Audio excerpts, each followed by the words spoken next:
Bom dia, meus amores. E aí, como é que vocês estão? Como é que anda essa quarentena toda? Atualizou muito filmes e muitas séries? Estudando? Então, a aula de hoje a gente vai falar sobre processos de separação, que é o capítulo 3 do livro de vocês de Química do SAIS. Mas antes, para a gente falar de processo de separação, a gente tem que relembrar substância pura. Eu falei com vocês que não existia uma substância pura, que o máximo que a gente tem é a água destilada, que é usada nos laboratórios, que é uma substância pura. Pura não, quase pura. Mas substância pura existe dois tipos, que são a substância composta, que como vocês podem ver aqui, substância composta é aquela que apresenta mais de um elemento. Como temos exemplo nessas imagens aqui, o gás carbônico, ele apresenta mais de um elemento, ele tem o carbono e ele tem o oxigênio. A água é uma substância composta, porque ele tem o oxigênio e ele tem o hidrogênio. Também temos a substância simples, que como vocês podem ver o exemplo aqui, substância simples só apresenta apenas um elemento, como por exemplo o gás nitrogênio, que só tem nitrogênio. Então, substância pura, a gente tem substância composta e substância simples. Também desenhamos o gráfico, que é o diagrama de fase de uma substância pura. No diagrama de fase de uma substância pura, a gente tinha o ponto de fusão embaixo e o ponto de ebulição em cima. Quem lembra, o ponto de fusão é a passagem do sólido para o líquido e o ponto de ebulição é a passagem do líquido para o gasoso, que é o gás ou o vapor. Aí a gente sempre tinha sólido, fusão, líquido, ebulição e vapor. Esse era o diagrama de fase de uma substância pura. Agora, antes de a gente falar sobre os processos de separação, a gente tem que falar sobre mistura. Mas o que é uma mistura? Mistura é um sistema de composição variável formado por duas ou mais substâncias. Traduzindo, mistura é uma mistura de duas substâncias ou mais. A gente pode trazer o exemplo dessa mistura, que é uma água com óleo, ou uma água com areia, um sal com areia. A gente tem que lembrar que na mistura a temperatura de fusão e a de ebulição e a densidade são variáveis. Quando a gente estava falando de substância simples, era algo fixo, a temperatura de fusão era fixa, era fusão embaixo, ebulição em cima no gráfico, não era? Só que quando a gente está falando de mistura, é algo variável. Vocês têm que lembrar disso. Na mistura, a gente vai ter a mistura homogênea, que como vocês podem ver na imagem, apresenta apenas uma fase. Se a gente misturar a água com sal, vocês podem ver que não dá para ver o sal, só dá para ver a água. Então, isso é uma mistura homogênea, ela só vai apresentar uma fase. Temos também a mistura heterogênea. A mistura heterogênea apresenta duas ou mais fases, como a gente tem aqui no exemplo, a água mais o óleo. A água mais o óleo, a gente consegue ver as duas fases. O óleo está em cima e a água está embaixo. Então, isso é uma mistura heterogênea. Lembrando, homogênea, apenas uma fase. Heterogênea, duas ou mais fases. Aqui eu trago o diagrama de fases de uma mistura homogênea. Parem para olhar um minutinho e me digam ou pensem aí. Qual é a diferença desse diagrama de fase de mistura para o de substância simples ou pura, vamos dizer? Exatamente quem disse que não é mais fixo o ponto de fusão e o ponto de ebulição. Como vocês podem ver na mistura, o ponto de ebulição aqui está começando embaixo e o ponto de fusão em cima. Então, temos sólidos, temos uma fusão no início do ponto de ebulição e uma ebulição no início do ponto da fusão. Por isso que eu falei para vocês, mistura, a temperatura de fusão e de ebulição são variáveis. Então, o gráfico não vai ser mais igual àquele. O início da ebulição vai ser diferente do que era num ponto de substância pura. Dentro da mistura, a gente vai ter dois tipos de misturas, que são as misturas eutéticas e aletrópicas. Na mistura eutética, eu vou mostrar aqui para vocês o gráfico para vocês entenderem. o comportamento é diferente. A substância, ela vai se comportar como uma substância pura no meio de um processo de fusão que a temperatura vai ser inalterada no início e no fim. Como é que eu vou dizer isso? Aqui temos 3 gráficos. Podemos ver o gráfico do estânio, do chumbo e da solda. A solda é a mistura de chumbo com estânio. Como vocês podem ver, o gráfico são de substâncias puras, os 2 primeiros. Então, temos sólido, líquido e vapor e suas devidas temperatura. Na solda, há uma variação na temperatura. Qual ali em cima? Na de baixo é inalterado. O início do ponto de fusão é inalterável. Então, sempre que eu tenho a eutética, o início e o fim do ponto de fusão não mexe. Então, aqui na solda nunca vai mudar o 183, mas vai mudar o quê? O ponto de ebulição, que eu perguntei lá em cima. O ΔT lá em cima vai variar. O que é que vai variar? O ponto de ebulição. Mas o ponto de fusão do início ao fim não se altera, sempre vai ser 183. Então, na eutética, o ponto de ebulição vai se alterar, enquanto o ponto de fusão vai continuar do mesmo. Também temos a eleotrópica, que ela se comporta também como uma substância pura. Deixa eu abrir aqui o gráfico para vocês verem. Em relação ao ponto de ebulição, que ele não vai se alterar. Se na eutética o ponto que não alterava era o início ao fim, o ponto de fusão, na aleotrópica o ponto que não vai se alterar é o de ebulição. Temos aqui uma mistura do álcool hidratado. Temos etanol e temos a água. Como vocês podem ver, temos o diagrama aqui normal. E aí, quando chega aqui no álcool hidratado, não há alteração no ponto de fusão. Ele continua 78,2. Ele não vai se alterar. Diferente do ponto de ebulição que vocês podem ver aqui embaixo, que houve uma alteração. Eles podem se alterar. Então, o ponto de fusão aqui embaixo, ele ocorre uma alteração. E o ponto de ebulição vai ficar sempre o mesmo. Ele vai iniciar e vai terminar desse jeito. Então, mistura temos 2 tipos, a eutética e a aleotrópica. Na aleotrópica não se altera no início ao fim o ponto de ebulição. E na eutética, o início ao fim não se altera o ponto de fusão. Também temos que falar sobre a alotropia. A alotropia é quando uma mistura ou um elemento químico forma substâncias simples diferentes. Como assim, Luana? Um elemento químico que forma substâncias simples diferentes. Temos exemplo do carbono. Ele pode se transformar tanto no grafite como no diamante. Mas se vocês pararem para ver, olha a fórmula do grafite e olha a fórmula do diamante. São diferentes.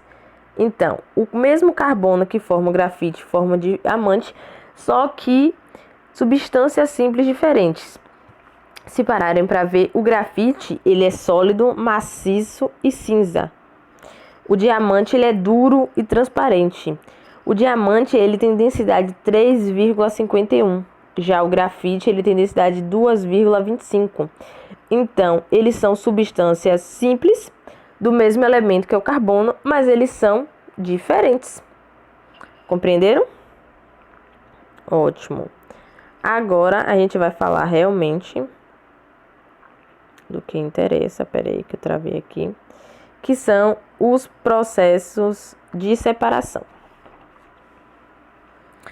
Lembrando também que a gente pode caracterizar as fases dos sistemas como monofásicos, que apresentam uma fase só, que é um exemplo de um homogêneo, e polifásicos, que apresenta mais de uma fase, que é o heterogêneo. A gente vai começar falando sobre sólido-sólido, que está aqui em cima. Então, os processos de separação de uma substância sólido-sólido, a gente começa com a catação aqui em cima. Catação já está falando. Todo mundo já viu um dia a mãe catando feijão. Então, é só você lembrar. Se eu pego uma substância, tipo o feijão e o arroz e misturo, como é que você vai separar o feijão e o arroz? Eu vou catar cada um. Então, catação é um processo de separação do sólido que você realiza catando a substância. Então, temos também a ventilação, que está aqui embaixo, que é utilizado para separar constituintes de densidades diferentes. Como eu posso falar de densidades diferentes? Quem tem a maior ou a menor densidade. A ventilação é quando você usa uma peneira, bota dois elementos de densidade diferentes e aí você joga para cima. Vocês já viram a mãe de vocês um dia tentar peneirar o amendoim? Que a gente faz o caruru ou algum outro tipo de comida. Quando a gente tira aquela casca do amendoim, a gente deixa na peneira. Quando a gente joga esse amendoim para cima, o vento vai levar o quê? A casca e só vai sobrar o amendoim, porque o amendoim tem uma densidade maior. E o que tem densidade menor, que é a casquinha dele, o vento vai carregar. Temos também a levigação, que é também quando componentes de densidade diferentes, só que em vez do ar, a gente com a ajuda da água, que seria aquela, não vamos dizer peneiração, mas separação do ouro. Quando o cara tá catando o ouro, ele bota numa peneirinha e aí ele bota na água e sacode. Ao sacudir, o que vai continuar na peneira é o ouro, porque ele possui maior densidade. Temos também a separação magnética, que esse é super fácil de lembrar. Ele só é utilizado nas usinas, porque separação magnética é você puxar os elementos com ímã que venham.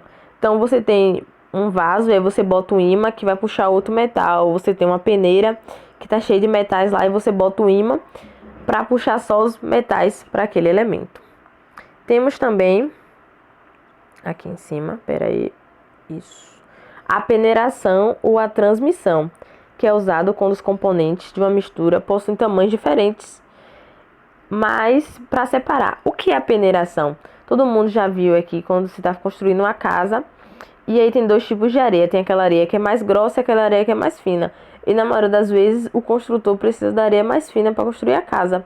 Então ele peneira aquela areia, a parte mais densa, que é a areia mais grossa, vai ficar em cima e a parte da areia mais fina vai ficar embaixo. Temos também a flotação, que é basicamente você tem duas misturas de densidades diferentes. Podemos dizer que tipo eu tenho uma areia e aí eu tenho como eu posso dizer, algo mais fino que a areia, que é serragem em cima. Como é que eu vou separar a serragem da areia? Eu vou separar a serragem da areia pela flotação, por meio de água. Se eu jogar água naquela vasilha, a água vai pesar a areia, ela vai ficar totalmente embaixo. E em cima só vai separar a serragem, porque ela vai boiar na água, ela vai flutuar na água.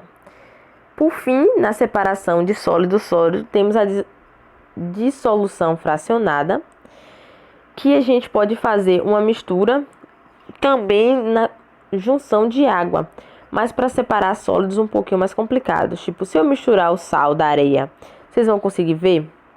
Vai ser uma mistura que vai ser mais difícil de tirar por causa do material. Mas se eu botar água na mistura do sal e da areia, a areia vai ficar molhada, então ela vai ficar presa no vaso embaixo. E a água vai subir. Vai subir com o quê? Com sal. Depois que essa água subiu com sal, a gente pode filtrar aquela água passando em uma peneira. Uma peneira não, Luana, desculpa. Passando em um filtro.